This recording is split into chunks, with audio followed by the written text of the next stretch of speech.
नमस्कार आप सभी को। देखिए आज हम देखेंगे माध्यमिक शिक्षा बोर्ड 10th क्लास का इतिहास का फर्स्ट चैप्टर। तो देखिए नाम क्या है, स्वर्णिम भारत, प्रारंभ से लेके 1206 ईसा पूर्वी तक। देखिए जो इसमें जो इतिहास के जो चैप्टर हैं 10th क्लास में कितने चैप्टर हैं, 4 चैप्टर। देखिए उनके नाम है, मैं एक बार देख लेते हैं। फर्स्ट चैप्टर देखिए स्वर्णिम भारत, प्रारंभ से लेकर 1206 ईसा तक। दूसरा चैप्टर है संघर्षकालीन भारत, 1206 से 1757 ईसा तक। थर्ड चैप्टर है अंग्रेजी साम्राज्य का प्रतिकार एवं संघर्ष। और फोर्थ चैप्टर है विश्व का इतिहास। उसके बाद में देखिए पॉलिटिकल वाला पार्ट स्टार्ट हो जाता है, लोकतंत्र, केंद्र सरकार, राज्य सरकार। उसके बाद में इकोनॉमिक्स वाला। तो आज हम देखेंगे इतिहास का फर्स्ट चैप्टर।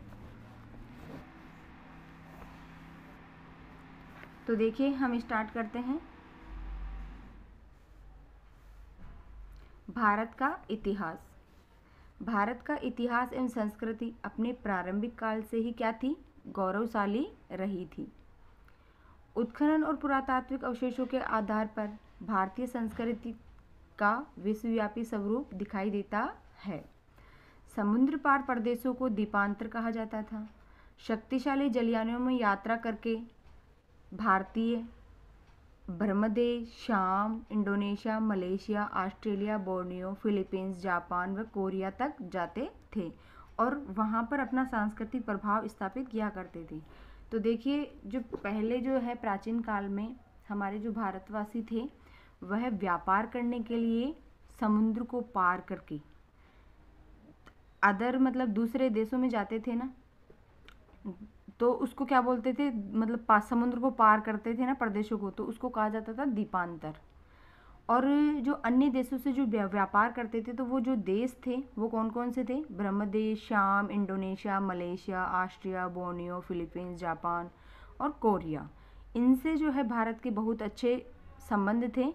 ये यहाँ पर व्यापार वाले जो समझौते हैं वो भी करते थे और यहाँ पर अपनी सांस्कृतिक को क्या करते थे, विकसित करते थे। तो देखिए और ये जो कोरिया है ये आज वर्तमान में देखिए इसको 2 भागों में बांट दिया गया है, उत्तर कोरिया और दक्षिणी कोरिया। उसके बाद में हम देखिए सिंधु घाटी सभ्यता। देखिए सिंधु घाटी सभ्यता है हमारी सबसे प्राचीन सभ्यता है, सबसे प्राचीन सभ्यता है। इसके बारे में मत यही है कि ये जो है 12,996 वर्ग किलोमीटर में फैली हुई थी। कौन सी, सिंधु घाटी सभ्यता। और ये देखिए 3 देशों में फैली हुई थी, सबसे ज़्यादा भारत में, उसके बाद में पाकिस्तान में, उसके बाद में सबसे कम अफगानिस्तान में। 3 देशों में फैली हुई थी। ये इस तरीके से फैली हुई थी जैसे त्रिभुजाकार की तरह तीनों देशों में। तो पूछ लेते कि सिंधु घाटी सभ्यता का आकार कैसा था, त्रिभुजाकार था। उसके बाद में हम बात करें देखिए वैदिक सभ्यता। वैदिक सभ्यता भी सबसे पुरानी सभ्यता है। वैदिक सभ्यता को भी 2 भागों में बांटा गया है, उत्तर वैदिक और वैदिक, ऋग्वैदिक और उत्तर वैदिक काल में, ठीक है। उसके बाद में देखिए रामायण एवं महाभारत कालीन सभ्यता एवं संस्कृति का काल भी भारत का स्वर्णिम काल रहा है। तो देखिए सिंधु घाटी, वैदिक, रामायण कालीन, ये जो काल थे ना, ये उस समय का काल भारत के लिए सबसे अच्छा काल माना जाता है। जो अच्छा काल होगा वही क्या होएगा, स्वर्णिम काल माना जाएगा, क्योंकि वहाँ पर व्यवस्था जो थी वो सबसे अच्छी थी। वहाँ के लोग देश विदेशों से जो व्यापार करते थे उन्हें वहाँ से वापसी में मतलब जो आमदनी होती थी वो अच्छे से होती थी। वहाँ के जो लोग रहते थे सिंधु घाटी सभ्यता में, वैदिक सभ्यता में, स्त्री और पुरुष को बराबर दर्जा था हर चीज़ में और एक दूसरे का सम्मान करते थे। ऐसे नहीं था कि आज की तरह कि हाँ भाई वो मुझसे आगे बढ़ गया, जलन वाली भावना नहीं थी। बिल्कुल अच्छे से रहते थे, साफ सफाई से रहते थे। तो वो ही व्यवस्था क्या कहलाती थी, स्वर्णिम काल। और आज भी अगर ऐसे ही रहे तो आज भी स्वर्णिम काल ही जैसा ही होगा। उसके बाद में हम देखते हैं देखिए उत्तर वैदिक काल में। उत्तर वैदिक काल हमने पहले बात करी थी कि वैदिक सभ्यता को 2 भागों में बांटा गया है। देखिए तो पहला जो पार्ट है वो है ऋग्वैदिक काल और दूसरा पार्ट है उत्तर वैदिक काल। ऋग्वैदिक काल की अगर हम बात करें देखिए तो ऋग्वैदिक काल 1500 ईसा पूर्व से 1000 ईसा पूर्व तक माना गया है। और जो ऋग्वैदिक काल जो फैला हुआ था ना, उसका प्रमुख जो केंद्र था वो था दिल्ली और पंजाब। और अगर उत्तर वैदिक काल की बात करें हम तो ये था देखिए 1000 से 600 ईसा पूर्व तक था उत्तर वैदिक काल। और इसका जो उत्तर वैदिक काल का जो केंद्र था ना, वो केंद्र था यूपी, बिहार, मतलब दक्षिण नर्मदा यमुना से लेकर पश्चिम बंगाल तक फैला हुआ था। उसके बाद में देखिए उत्तर वैदिक काल में हमें विभिन्न जनपदों का अस्तित्व दिखाई देता है। इस काल तक पूर्वी उत्तर प्रदेश तथा पश्चिमी बिहार में लोहे का व्यापक रूप से उपयोग किया जाने लगा था। देखिए लोहे का जो विकास हुआ था वो ना तो सिंधु घाटी सभ्यता में हुआ था, ना वैदिक सभ्यता का भी जो उत्तर वैदिक काल था ना उसमें हुआ था। किसका विकास? इसका लोहे का विकास 1050 के समथिंग हुआ था। इसका जो लोहे का जो विकास हुआ था ना वो, या यूँ कहें कि लोहे की जो खोज हुई थी वो 1050 में हुई थी, और वो भी बिहार यूपी का एक गांव था अतारंजी खेड़ा, वहाँ पर। तो देखिए लोहे का व्यापक रूप से उपयोग किया जाने लगा था। लोहा तकनीक ने लोगों के भौतिक जीवन में बड़ा परिवर्तन कर दिया था। इससे समाज में स्थायी जीवन यापन की प्रवृत्ति सुदृढ़ हो गई थी। कृषि, उद्योग, व्यापार, वाणिज्य आदि के विकास ने प्राचीन जनजातीय व्यवस्था को जर्जर बना दिया था तथा छोटे छोटे जनों का स्थान बड़े जनपदों ने ग्रहण कर लिया था, और जनपदों का किसने? महाजनपदों ने ग्रहण कर लिया था। 6ठी शताब्दी ईसा पूर्व के प्रारंभ में उत्तर भारत में सार्वभौम सत्ता का पूर्णतया अभाव था। संपूर्ण भारत अनेक स्वतंत्र राज्यों में विभक्त था। ये राज्य उत्तर वैदिक कालीन राज्य की अपेक्षा क्या थे? अधिक विस्तृत और शक्तिशाली थे। अब हम बात करते हैं, देखिए पिछली बार जब रीट का एग्जाम हुआ था वहाँ पर महाजनपद काल में से क्वेश्चन बना था, तो सबसे मोस्ट है, इनको आप देख लेना एक बार। देखिए 6ठी शताब्दी महाजनपद जो काल था वो 600 ईसा पूर्व से 325 ईसा पूर्व तक था। 6ठी शताब्दी ईसा पूर्व में उत्तर भारत में अनेक विस्तृत और शक्तिशाली स्वतंत्र राज्यों की स्थापना हुई, जिन्हें महाजनपदों की संज्ञा दी गई। बौद्ध ग्रंथ, देखिए बौद्ध ग्रंथ है जिसका नाम है अंगुत्तर निकाय, इसमें जो है हमें 16 महाजनपदों का वर्णन मिलता है। अब हम देखते हैं, देखिए 16 वो महाजनपद जिनकी राजधानियाँ क्या है और वो महाजनपद कौन से हैं।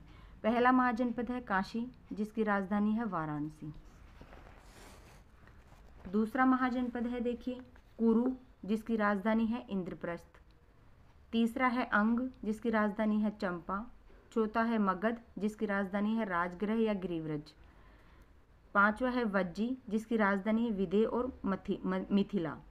देखिए ये जो मगध है सबसे बड़ा महाजनपद काल कहलाता है, क्योंकि ये जो मगध सबसे बड़ा, उसके बाद में देखिए कौशल, वत्स, अवंती, उस समय ये 16 महाजनपदों में से ये 3-4 ही थे जो सबसे विशाल थे। उसके बाद में देखते हैं, देखिए वज्जी की राजधानी थी विदेह और मिथिला। उसके बाद में मल्ल है, मल्ल की राजधानी थी कुशावती या कुशीनारा। उसके बाद में है चेंदी की राजधानी थी शक्तिमती। उसके बाद में है वत्स की राजधानी थी कौशाम्बी। उसके बाद में है कौशल की राजधानी, देखिए वैसे तो अयोध्या थी, लेकिन अगर ऐसे पूछ ले कि उत्तर में कौशल की उत्तर में राजधानी कौन सी थी, तो कौन सी थी? साकेत। और दक्षिण में पूछ ले तो श्रावस्ती। उसके बाद में पांचाल की जो राजधानी थी वो थी, उत्तरी पांचाल की राजधानी तो थी अहिछत्रपुर और दक्षिणी पांचाल की थी काम्पिल्य। उसके बाद में मत्स्य की राजधानी थी विराटनगर, जो वर्तमान में कहाँ पर है? जयपुर, जिसको वैराट के नाम से जाना जाता है। सूरसेन कहाँ पर थी? मथुरा। सूरसेन की राजधानी क्या थी? मथुरा। अश्मक, देखिए ये अशक है इसमें देर का, लेकिन ये अश्मक है। ये दक्षिण का एकमात्र महाजनपद है जो पूछ लेता है कि 16 महाजनपदों में से कौन सा महाजनपद दक्षिण में स्थित है, तो ये कौन सा है? अस्मक मतलब इसकी राजधानी थी पोतन या पाटेली। उसके बाद में नेक्स्ट है देखिए अवंती की राजधानी थी, उत्तरी अवंती की राजधानी उज्जैन, दक्षिणी अवंती की महिष्मती। उसके बाद में नेक्स्ट देखिए गांधार की राजधानी थी तक्षशिला। उसके बाद में है कंबोज की राजधानी है राजपुर या हाटक। उपयुक्त 16 महाजनपदों में से 2 प्रकार के राज्य थे, राजतंत्र और गणतंत्र। कौशल, वत्स, अवंती, मगध, ये उस समय के देखिए सर्वाधिक शक्तिशाली राजतंत्र थे, जो हमने बात कर ली थी। उसके बाद में हम देखते हैं, देखिए राजस्थान के प्रमुख जनपद। जहाँ से क्वेश्चन जो बनता है ना ज़्यादा, हम आज उनकी बात करेंगे।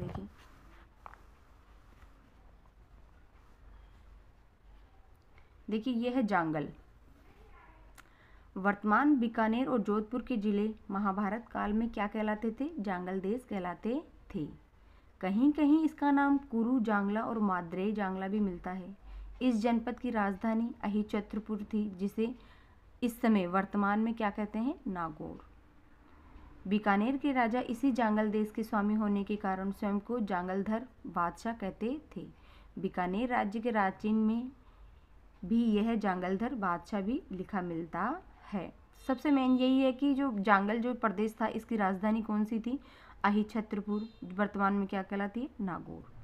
उसके बाद में नेक्स्ट महाजनपद है वो है देखिए मत्स्य। मत्स्य को वर्तमान में जयपुर के आसपास का क्षेत्र मत्स्य महाजनपद के नाम से जाना जाता था। इसका विस्तार चंबल के पास की पहाड़ियों से लेकर सरस्वती नदी के जांगल क्षेत्र तक था। आधुनिक अलवर और भरतपुर के कुछ भूभाग भी इसके अंतर्गत आते थे। इसकी राजधानी विराटनगर थी, जिसे वर्तमान में बेराट के नाम से जाना जाता है। तो सबसे मोस्ट यही बताना था आपको कि वर्तमान में इसको किस नाम से जाना जाता है? बेराट के नाम से जाना जाता है। मौर्य शासक बिंदुसार से पहले मत्स्य जनपद की स्पष्ट जानकारी का अभाव।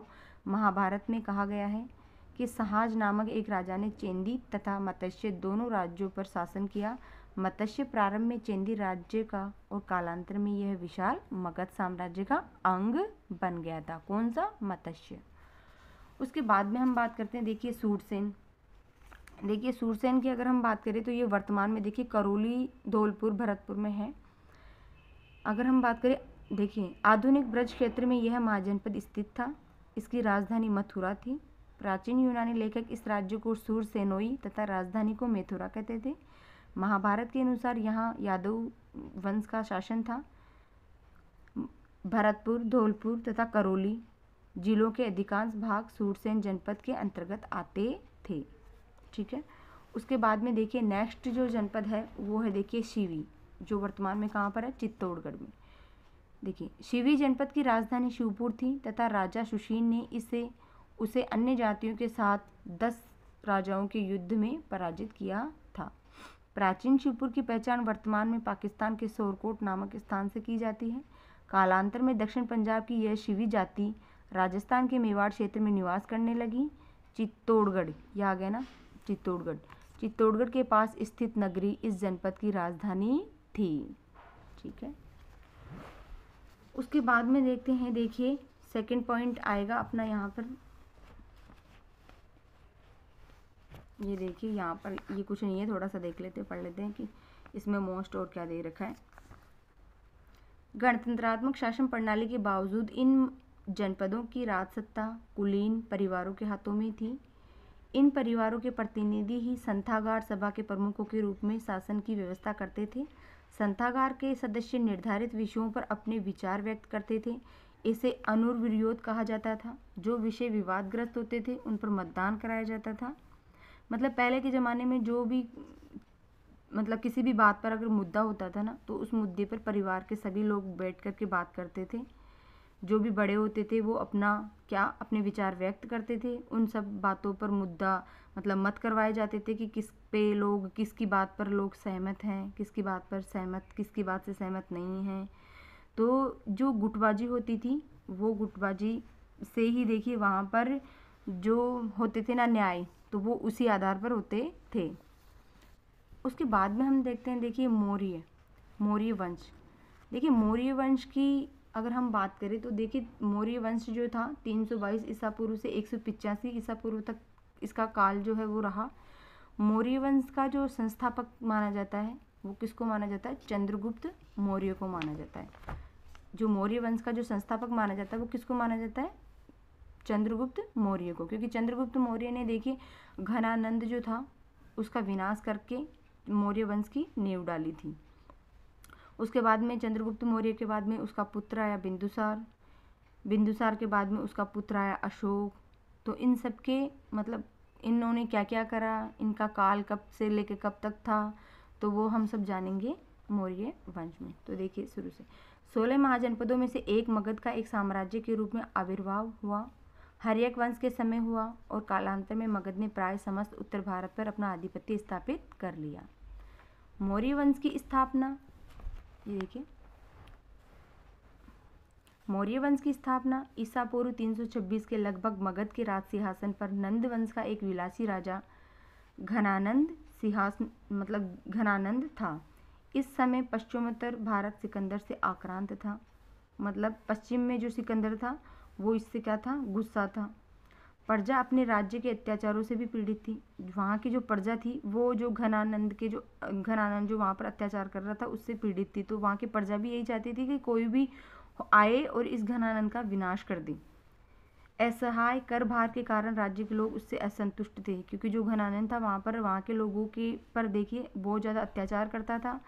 बहुत ज़्यादा कर का भार जो था वो लोगों पर लाद दिया था उसने।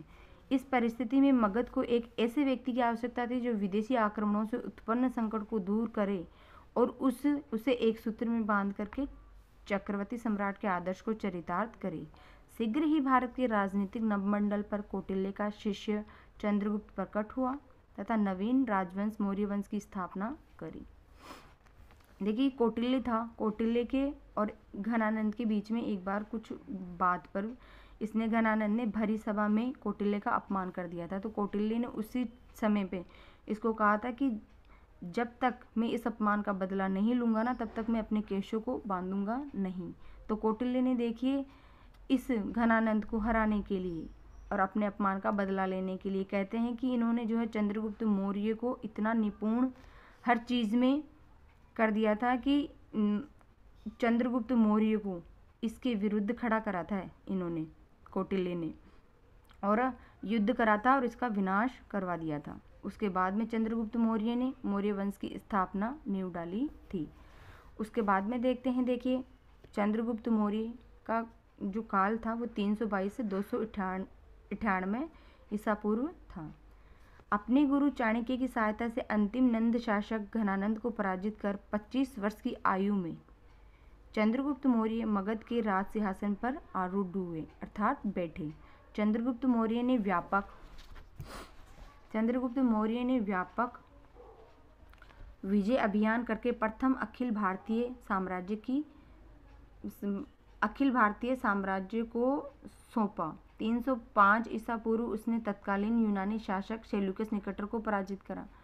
तो देखिए 305 ईसा पूर्व में चंद्रगुप्त मौर्य ने सेल्यूकस निकेटर को क्या करा था, पराजित करा था। और फिर उसके बाद में संधि कर लेता है, इनसे संधि हो जाती है कि जो सेल्यूकस निकेटर था इन्होंने देखिए ये हार तो गए ही थे, लेकिन संधि इन्होंने इस प्रकार करी थी कि इन्होंने चंद्रगुप्त मौर्य को 500 हाथी दिए थे इन्होंने, और अफगानिस्तान, बलूचिस्तान, सिंधु नदी के पश्चिम क्षेत्र भी इसको दे दिए थे। और अपनी पुत्री हेलेना का विवाह भी इन्होंने चंद्रगुप्त मौर्य से कर दिया था। और उनका एक राजदूत था मेगस्थनीज, जिनको उन्होंने चंद्रगुप्त मौर्य के साथ भेज दिया था राजदूत बना करके।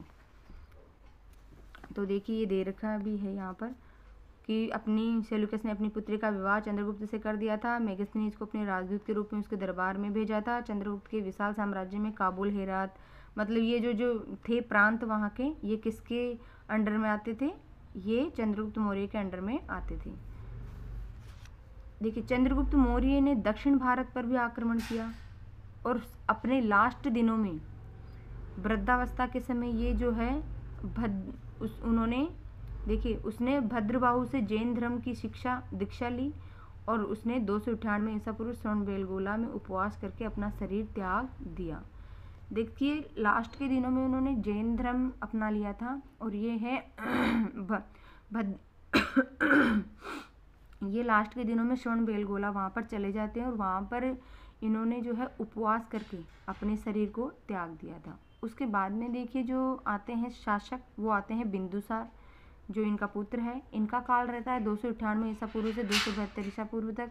बिंदुसार चंद्रगुप्त मौर्य का पुत्र व उत्तराधिकारी था, जिसे यूनानी लेखक अमित्रोचेटस भी कहते हैं। वायु पुराण में इसे भद्रसार तथा जैन ग्रंथों में सिंहसेन भी कहा जाता है। उसने सुदूरवर्ती दक्षिण भारतीय क्षेत्रों को भी जीतकर मगध साम्राज्य में सम्मिलित कर लिया था। दिव्यावधान के अनुसार उसके शासनकाल में तक्षशिला में 2 विद्रोह हुए, जिसका दमन करने के लिए इन्होंने अशोक और बाद में सुसीम को भेजा था। बिंदुसार के दरबार में यूनानी शासक एंटियोक्स प्रथम ने डायमेक्स नामक व्यक्ति को राजदूत के रूप में नियुक्त किया था। देखिए, एंटियोक्स से इन्होंने 3 चीज़ें मांगी थी जो 3 चीज़ों में से इन्होंने दे दी। इनको जो है दार्शनिक नहीं दिए थे और 2 चीज़ें जो थी वो दे दी थी। डायमेक्स नामक व्यक्ति को राजदूत के रूप में नियुक्त किया था। प्लिनी के अनुसार मिस्र नरेश फिलाडेल्फस डियानीसियस नामक मिस्री राजदूत बिंदुसार के दरबार में भेजा था। उसके बाद में आता है अशोक का काल। अशोक का काल है 273 ईसा पूर्व से 232 ईसा पूर्व तक। जैन अनुश्रुति के अनुसार अशोक के बिंदुसार की इच्छा के विरुद्ध मगध के शासन पर अधिकार कर लिया था। दक्षिण भारत से प्राप्त मास्की तथा गुजरा अभिलेखों में इसका नाम मिलता है। किसका? अशोक का। अभिलेखों में अशोक देवनाम प्रियदर्शी उपाधियों से विभूषित है। विदिशा की राजकुमारी से अशोक का विवाह हुआ था। उससे पुत्री संघमित्रा तथा पुत्र महेंद्र का जन्म हुआ था। अशोक के अभिलेखों में उसकी रानी कारुवकी का उल्लेख भी मिलता है। राज्याभिषेक के 7 वर्ष बाद अशोक ने कश्मीर तथा खोतान के अनेक क्षेत्रों को अपने साम्राज्य में मिलाया। उसके समय में मौर्य साम्राज्य में तमिल प्रदेशों के अतिरिक्त समूचा भारत और अफगानिस्तान का काफ़ी बड़ा भाग शामिल था। राज्याभिषेक के 8वें वर्ष, तो देखिए राज्याभिषेक के 8वें वर्ष अर्थात 261 में राज्याभिषेक हुआ था 269 में, और उसके 8 वर्ष बाद में अशोक ने कलिंग पर आक्रमण किया था, जिसमें 1 लाख लोग मारे गए थे। और इस चीज़ का पता हमें कहाँ से पता चलता है? हाथी गुम्फा अभिलेख से पता चलता है। उसके बाद में यह अनुमान लगाया जाता है कि उस समय कलिंग पर नंदराज शासक कर रहा था। इस व्यापक नरसंहार ने अशोक को विचलित कर दिया था। फलतः उसने शस्त्र त्याग की घोषणा कर दी थी। किसने? अशोक ने। मगध साम्राज्य के अंतर्गत कलिंग की राजधानी धोली या तोसली बनाई गई थी। शर्मण, निग्रो तथा उपगुप्त के प्रभाव में आकर अशोक बौद्ध ग्रंथ में दीक्षित हो गया था। अर्थात कहा जाता है कि अशोक को बौद्ध धर्म ग्रहण करवाने वाले कौन थे? जो इनके गुरु थे वो थे निग्रोध और उपगुप्त। इनके प्रभाव में आकर के इन्होंने क्या करा था? बौद्ध धर्म को अपना लिया था। उसने भेरी घोष के स्थान पर धम्म घोष अपना लिया। बौद्ध धर्म स्वीकार करने से पूर्व राजतरंगिणी के लेखक हैं कल्हण के अनुसार अशोक शिव का उपासक था पहले, बाद में वह गुरु मोगली पुत्र तिष्म के प्रभाव में आ गया था। बराबर की पहाड़ियों में अशोक ने आजीविकों के निवास हेतु 4 गुहाओं का निर्माण करवाया था। वो 4 गुहाएं कौन कौन सी हैं? सुदामा, चापार, विष्णु झोपड़ी और कर्ण। उसने राज्याभिषेक के 10वें वर्ष बोध गया तथा 20वें वर्ष में लुम्बिनी की धम्म यात्रा करी थी। रुक्मिणीदेवी अभिलेख से पता चलता है कि वहाँ की जो भूमि कर जो था उन्होंने 1/6 से घटा करके कितना कर दिया था? 1/8 कर दिया था। अशोक के शिलालेखों में चेर पांडे केरल के सीमावर्ती स्वतंत्र राज्य बताए गए हैं। राज्याभिषेक से संबंधित लघु शिलालेख में अशोक ने स्वयं को बुद्ध शाक्य कहा है। धम्म, अशोक ने मनुष्य की नैतिक उन्नति हेतु जिन आदर्शों का प्रतिपादन किया उन्हें क्या कहा जाता है? धम्म। अशोक के धम्म की परिभाषा दूसरे तथा 7वें स्तंभलेख में दी गई है। उसके अनुसार पाप क्रम से निवृत्ति, विश्व कल्याण, दया, दान, सत्य, क्रमवृद्धि ही क्या है? धम्म है। साधु स्वभाव होना, कल्याणकारी कार्य करना, पाप रहित होना, व्यवहार में मुद्रता लाना, दया रखना, दान करना, शुचिता रखना, प्राणियों का वध न करना, माता पिता व अन्य बड़ों की आज्ञा मानना, गुरु के प्रति आदर, मित्रों, परिचितों, संबंधियों, ब्राह्मणों, श्रमणों के प्रति दानशीलता का व्यवहार रखना, ये सब क्या था? धम्म। तीसरे अभिलेख के अनुसार धम्म में अल्प संग्रह और अल्प व्यय का भी विधान था।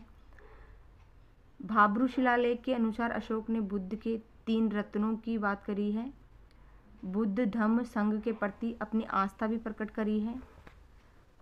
देखिए, सांची जो है अभिलेख, इसका निर्माण किसने करा था? अशोक ने। सांची रायसेन एमपी में है व सारनाथ कहाँ पर है? वाराणसी यूपी में। लघु स्तंभ लेख में अशोक ने कौशाम्बी तथा पाटलिपुत्र के मात्रों को आदेश दिया कि संघ में फूट डालने वाले भिक्षु भिक्षुणियों को बाहर कर दिया जाए। प्रथम शिलालेख में यह बात हमें पता चलती है कि किसी भी पशुओं का वध नहीं किया जाए। तो कौन से शिलालेख में बात पता चलती है कि पशुओं का वध नहीं करा जाए, पशु बलि का निषेध करा जाए? तो प्रथम शिलालेख में।